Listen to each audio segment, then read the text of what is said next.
I ricoveri aumentano, 50 nelle ultime 24 ore in Veneto, ma i parametri delle ospedalizzazioni tengono ancora per la zona gialla.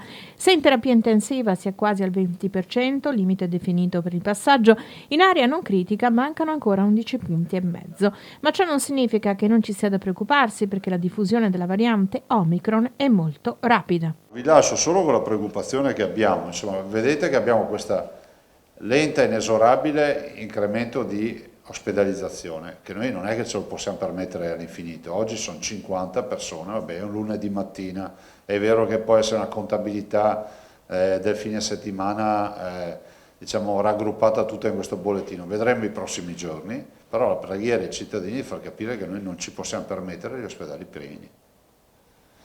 Ringrazio tutti i sanitari e tutti coloro che hanno lavorato in queste giornate di festa, perché hanno lavorato come non ci fossero le feste, quindi veramente un ringraziamento particolare a nome mio e dell'assessore Nazzarini, ne abbiamo parlato anche prima, a tutti i sanitari, gli operatori sociosanitari, gli infermieri, gli amministrativi, insomma i volontari, tutti coloro che si sono comunque adoperati in queste giornate di festa senza festeggiare il Natale a casa, la vigilia, piuttosto che l'ultimo dell'anno, perché ricordo che i nostri 68 ospedali restano aperti H24 tutti i giorni dell'anno, pronto soccorso compresi.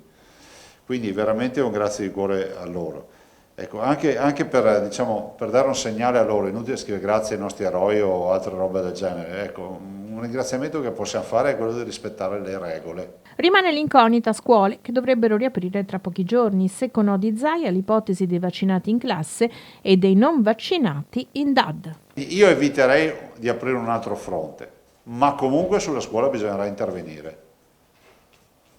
Non sto annunciando chiusura di scuole perché ancora non stiamo parlando di questo. Stiamo lavorando, aspettiamo anche le risultanze di una proposta della dottoressa Russo e dopo ne abbiamo discusso anche stamattina e dopo le renderemo note e pubbliche.